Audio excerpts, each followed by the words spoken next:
come from somewhere else, but this is where we found ourselves. Welcome to the local show. People you work with, people you know. Welcome to another edition of the Local Show here on GrassRoots Community Network. Thank you for joining us this week, guys. I'm Erik, Skarvan, your host, especially welcoming our live audience on YouTube and Facebook and now local TV this summer. Really happy to have a first-time guest on the show. Had his wife on earlier back in winter season. And this is the co-founder of Haiti Children and CFO, Joe Krabacher. Welcome to the show, Joe. Thank you, Erik. We're safely shaking hands after being multiply vaccinated and every other precaution. You got your mask here, and just appreciate you. Thank you for being here today. Yeah, you bet. Thanks for having us. Had a great discussion on the before the show, and really appreciate your mission and what you guys do, you and Susie, with Haiti Children, and we're going to talk a lot about that. But I wanted to kind of bring the viewers up to speed on your background. You've got a law degree, and we're valedictorian of your class. And can you tell people a little bit about your background, studying law and what your current occupation? Yeah, so the short version is I grew up in Iowa, farm country, and went to school at the University of Iowa in Iowa City, about 20 miles away from where I lived. And I don't know, all my life my mom was like, my dad was a fireman, but he was disabled, and he had a lot of serious problems, medical issues and things like that. So my mother was like, oh, you got to be a doctor or a lawyer, doctor or lawyer, doctor or lawyer. And my dad was always sick. I'm like, I don't want to work with sick people. I'm not going to be a doctor. I'm going to think I'll go to law. But what I found out later was, hey, I'm still working with sick people. It's just they're sick over different things. It's not necessarily health issues. It usually has to do with money, or they're trapped in some, convoluted legal problem or whatever. Right. And so I went to school at the University of Miami, graduated #1 in my class, was on law review, had kind of my choice of where I wanted to go, and started out actually in Denver because I love to ski. And so I spent a year in Denver and realized, this is not living in the mountains, okay? I see the mountains. They're a couple hours that way, and this is back when we had the Denver smog. In any event, so then I switched gears, moved to San Francisco, practiced law there for a couple years. Loved San Francisco, but big city, and wasn't quite my thing. So then I decided, well, I'm going to find a place I want to live, and then I'll figure out how I'll be able to make a living there. And so I applied to all these different, all pretty much, like ski towns, like, Lake Tahoe area, Breckenridge, Steamboat, Aspen, da-da-da-da-da. And got a couple interviews in Aspen, came up, got my first job, 1981, moved to town, was making $24,000 a year, which was big money at the time, and had no car, had a bicycle, and so rode my bike back and forth. But things have been good, and things have progressed, and merged my law firm with a big law firm based out of Denver about 11 years ago. And so here we are, still doing it. Wow. And you guys, what's the name of the firm? Sherman and Howard. Sherman and Howard, which is one of the larger law firms in Aspen, and you guys have multiple locations. Right. What kind of law? What's the focus of the firm? Mostly I do business transactions, primarily real estate, but I also do, we set up hedge funds, private equity funds. I do tax work, but all generally having to do with transactional business deals. Lately it's been, as everybody knows in town, real estate's just, running wild. Yeah, so it's crazy. Yeah, it's been quite a deal. So you're super busy with a lot of this real estate activity. And what's your favorite part, of what you do for work? With solving law? Problems and helping people out. I mean, at the end of the day, you got to, get some satisfaction from that. Right. It's not, you can't be into law just for the money, although the money's good. Yeah. But the negative of law, which I've always, told other people, is you're selling your time, and you only have so much time. So maybe if I were to do it again, I'd be selling widgets, or I'd be, creating some, .com company that works while you're sleeping. Right. So because you only have so much time, and you can only charge so much for your work. But yeah, the best part of the practice, I think, is helping people and helping them solve problems, and Yeah, so I enjoy it. Well, between your law, your legal work as an attorney and Haiti Children as the co-founder and CFO, and talk about time and the precious nature of time. How do you kind of carve out time for yourself? Like you love to play, musical instruments, but 4 different instruments: piano, Yeah, flute, piano, flute, saxophone, guitar.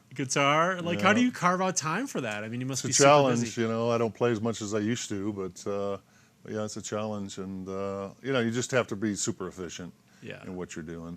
Does that mean you get up at And, like 5 a.m. or try to do early, kind of Uh, squeezing I, in stuff in the day? yeah, my routine now since COVID, it was different before COVID, but it's generally, thank God we had a gym in our house. I don't know what people were doing when they you couldn't go anywhere.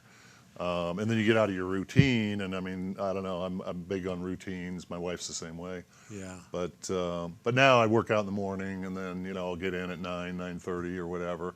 But I work at late hours. I'll work till 7, 8 o'clock, whatever it takes. Sometimes it depends on what's happening.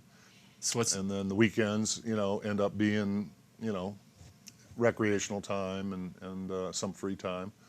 And then my wife, is primarily running the charity for the most part, and I'm playing a supporting role. Although I took over as acting CEO about 2 months ago, to give her a little break. She's been doing it we've been doing this for 27 years. She's raised close to $40 million for Haiti. wow. Has never received a salary. Nobody takes a salary between the two of us. Amazing. And we've donated a lot of money to the, whenever we got to make ends meet. But it's been a real blessing. And, unlike some organizations that have a big endowment, we have at any one time maybe 2 or 3 months worth of budget in the bank. But God's good. And, over 27 years, it's like we're going to run out. But it just has kept coming and coming and coming. So here we are. So it sounds like you're a man of faith too, like myself. Yeah. That's my backstop. When everything's That's right. like you're down to your last whatever, hundreds or thousands of dollars or whatever that case may be, and you're kind of like, how is this going to happen? But I think if we pray and we ask, or people, whether they're religious or not, ask the universe, whatever they're Right. into, it's amazing how that works and Yeah. comes through. And Yeah. I know for me, that's just hugely a part of my self and confidence, to have that faith and that Right. belief. And God has kept you guys safe too, because Haiti's obviously, can be a crazy dangerous place, place, Yeah. So, that plays a role. And Susie's down there right now in Yes. Haiti. Yep. Okay. And we're going to get into some of the things that are going on. Obviously, people, well, I would hope, have heard about the earthquake.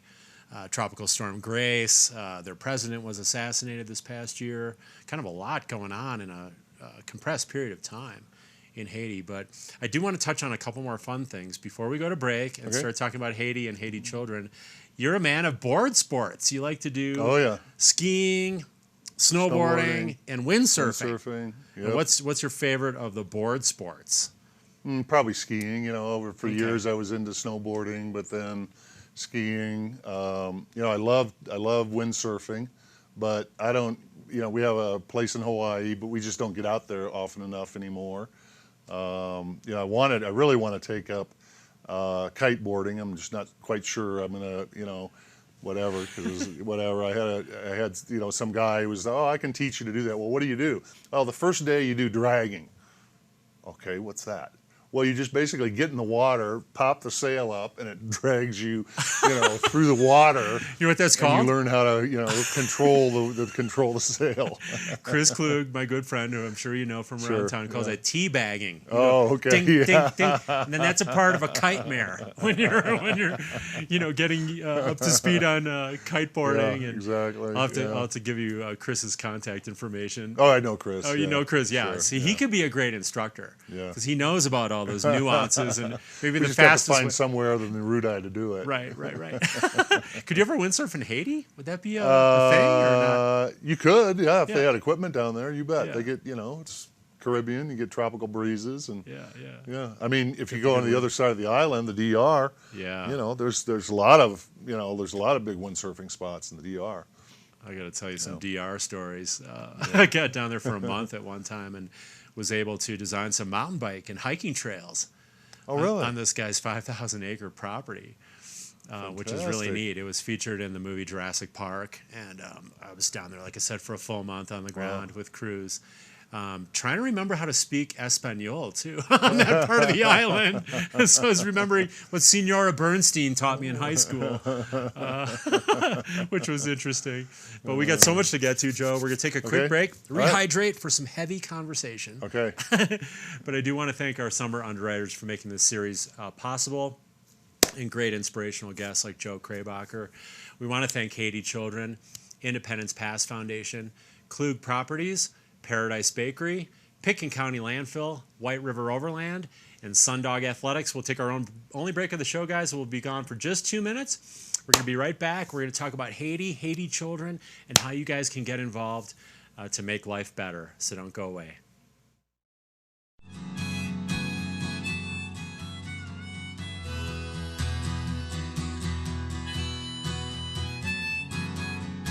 The Independence Pass Foundation, for 32 years, restoring and protecting the ecological, historical, and aesthetic integrity of Independence Pass. To learn more, independencepass.org.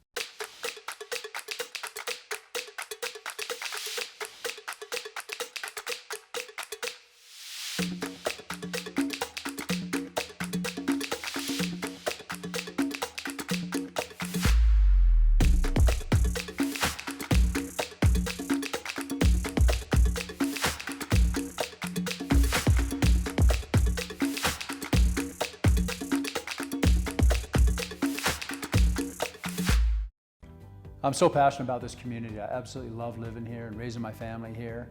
It gives me a lot of pride to share this with my friends and my clients and help them achieve their dreams of owning an Aspen snowmass and enjoying this incredible lifestyle.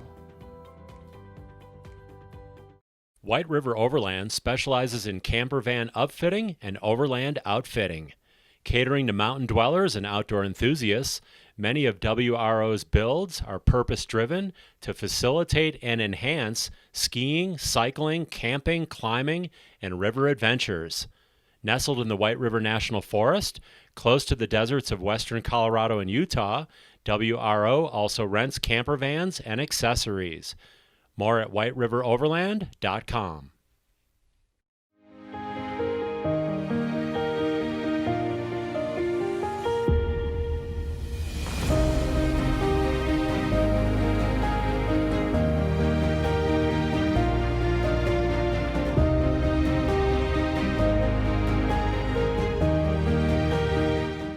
Celebrating their 25th anniversary, Sundog Athletics is your opportunity to experience Aspen's most amazing adventure locations and gain new skills to increase your safety, performance, and enjoyment while mountain biking, road biking, hiking, and paddling on Aspen's exclusive canoeing adventure.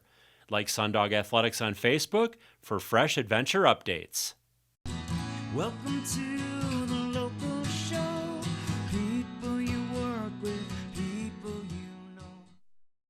Thanks for sticking with us here on the Local Show, guys, featuring inspirational locals each week from the Roaring Fork Valley. Locals only, guys. I hope you're ready. We've got Joe Krabacher in the house. He is the CEO and CFO and co-founder of Haiti Children. That's a long title. Yeah, acting CEO. CEO, pretty much. Yeah, letting Susie take back over here. And let's give people just a brief history of Haiti, because if people hear things in the media, I'm sure bits and pieces, but can you just give us a brief kind of history of Haiti, which is kind of an island, half Haiti, half Dominican Republic, right? Right. Yeah, it's kind of an interesting. So yeah, the island of Hispaniola is one side of the island. It's kind of shaped like this. You got the DR over on this side. You got Haiti on this side.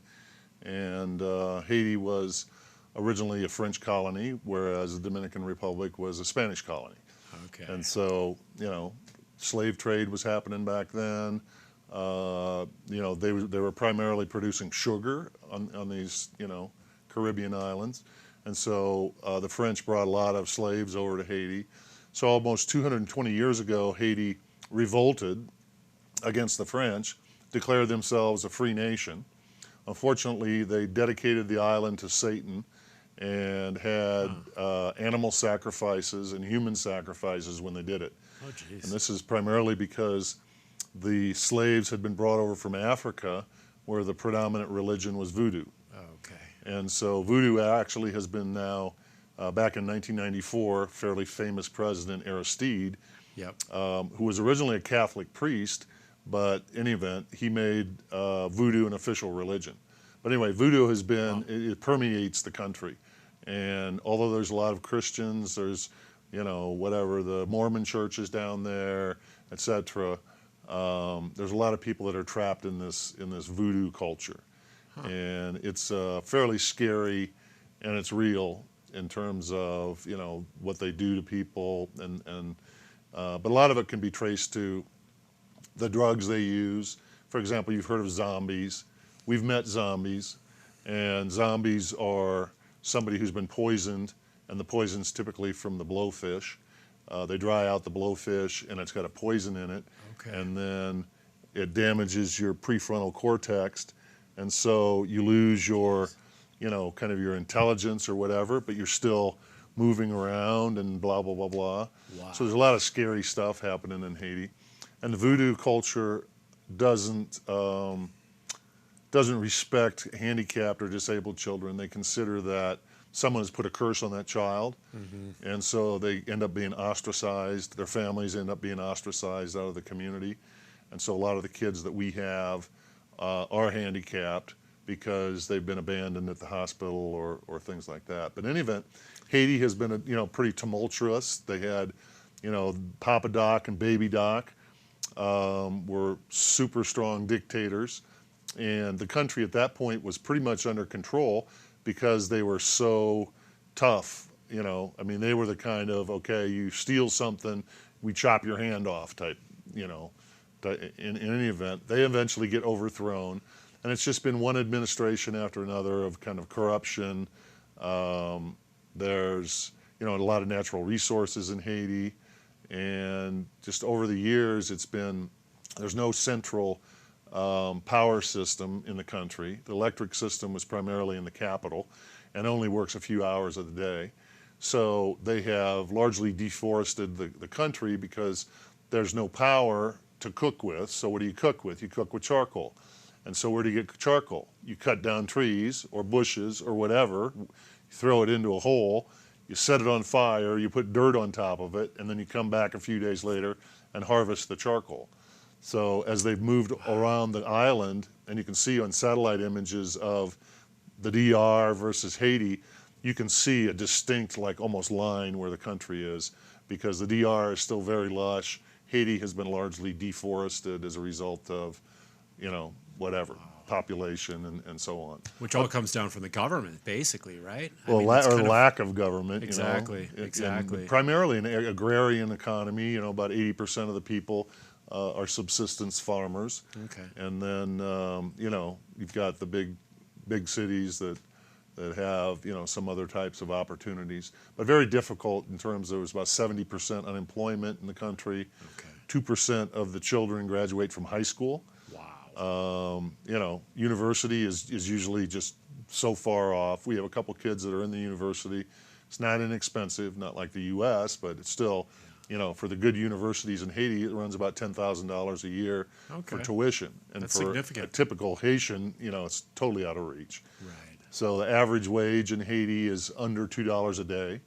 So you have people that are living basically on $700 or $800 a year. Oh my gosh. And so poorest country in the Western Hemisphere, and one of the poorest on the entire planet. And then they have these natural disasters, these earthquakes. The earthquake this past year, Tropical Storm Grace, on top of this, these kind of socio-political challenges, and low employment, low wages, all these things kind of add up to be a very challenging environment.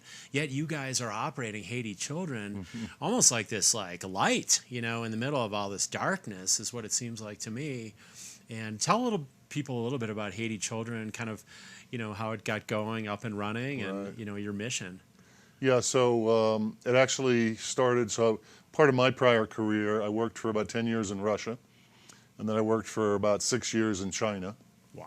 And so I've worked in communist countries, And that could be a whole nother program to talk about the difference between the communism and whatever. But in any event, so I was working at that time. I was working in Russia. I was living here. We had 2 offices in Moscow, and I was going over there very frequently, and I'd stay for whatever extended period of time. And so Susie was like watching a show. I think it was on CNN about the children in Mongolia that grow up in the sewers. Okay. In the storm sewers. And, she's like, well, I'm going to go over and work in Mongolia because you're working in Russia.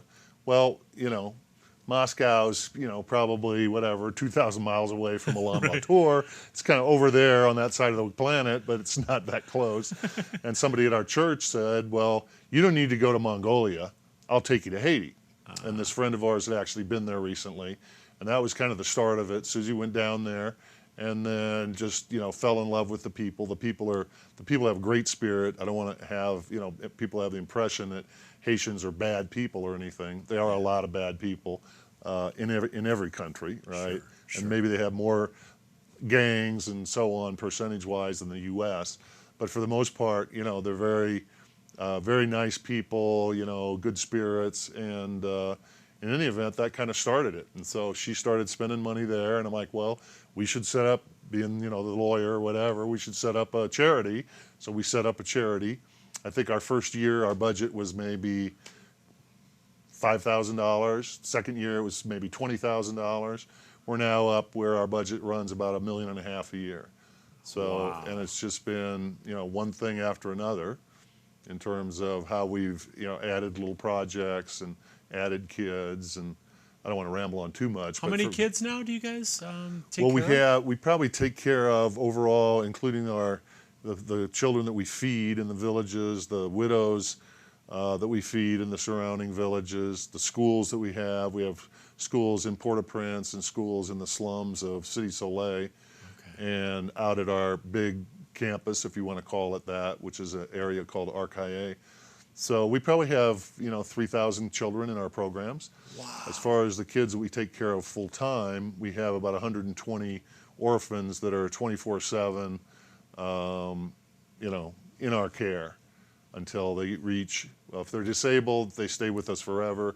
If they're not disabled, remarkably, the government requires them to leave the orphanage at age 18, whether they have a job or not. So then we have halfway house type situation for the older kids. And they don't go through school. Most of them are, some of them get through primary school, most of them. Some of them kind of drop off in high school, and we try and get them into a trade.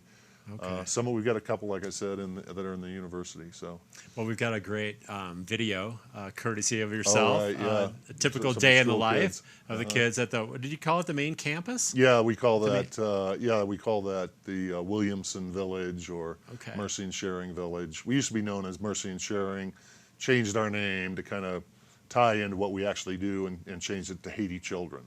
Okay. And so, the clip you'll see is some of the kids that go to school at those. We have 2 schools there, and then we have 2 more schools that are in the main capital.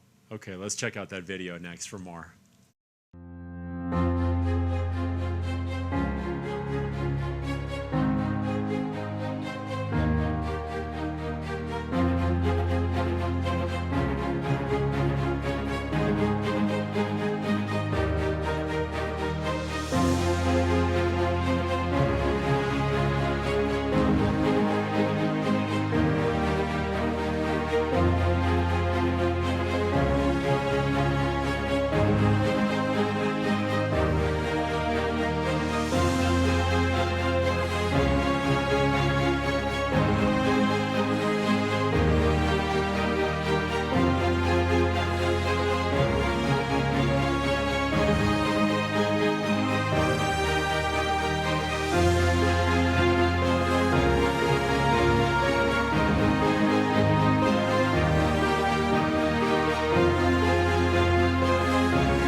So it's such a wonderful representation of, day-to-day life. And, Joe, we're almost out of time, but how can people get involved if they want to help, Haiti children and these kids on the ground? Well, you could contact us on our website, which I think is on the screen or will be on the screen. At this point, we're primarily trying to raise money for the earthquake and tropical storm relief. Okay. So that would be like the number one thing that you could help, was to get donations on the website. My wife's down there right now doing distribution of relief supplies. Okay, HaitiChildren.org. Did you have fun on the show today? I did. Thank you for joining me. Back. We'll have you back. We'll have you Okay. back. I look forward to it. Okay. Thank you so much, Great. Joe Krabacher. You Thanks, bet. Susie, for us as well. All right. And thank you Will guys do. for watching this week on The Local Show. The Independence Pass Foundation, for 32 years, restoring and protecting the ecological, historical, and aesthetic integrity of Independence Pass. To learn more, independencepass.org.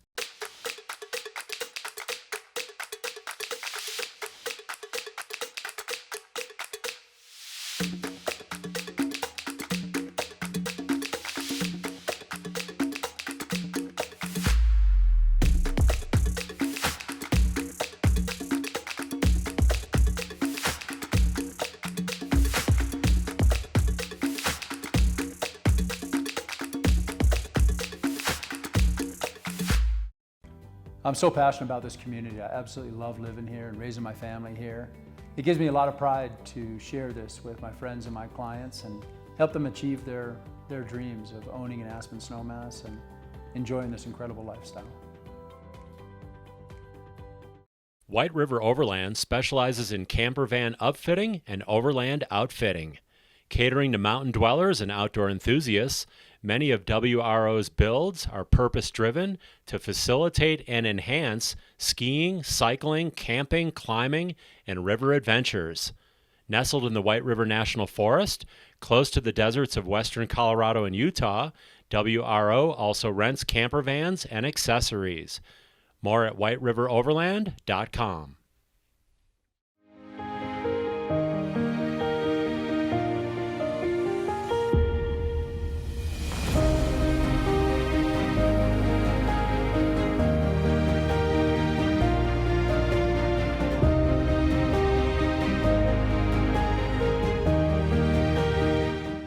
Celebrating their 25th anniversary, Sundog Athletics is your opportunity to experience Aspen's most amazing adventure locations and gain new skills to increase your safety, performance, and enjoyment while mountain biking, road biking, hiking, and paddling on Aspen's exclusive canoeing adventure.